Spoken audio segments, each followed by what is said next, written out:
Ils ont envahi notre quotidien et vous êtes de plus en plus nombreux à ne plus pouvoir vous en passer. Eh bien, sachez que téléphone portable et tablettes ne seraient pas sans danger pour nous, mais surtout pour nos enfants. Ce soir, vous allez entendre le témoignage d'un Martiniquais frappé par un cancer de l'oreille interne. Pour les spécialistes qui l'ont suivi, aucun doute, sa maladie est liée aux ondes du portable. Franck Zozor, William Zebina.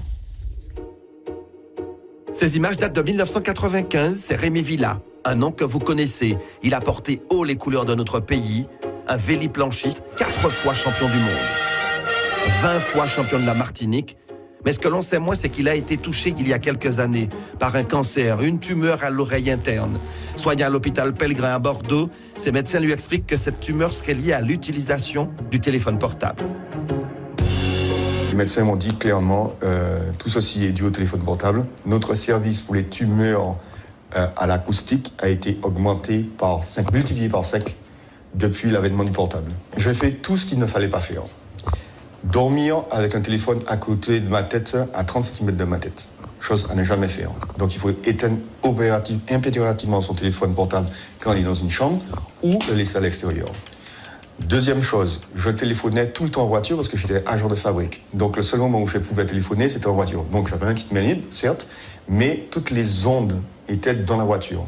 Et à Bordeaux, les spécialistes lui ont expliqué comment les ondes magnétiques du portable agissaient sur l'oreille interne.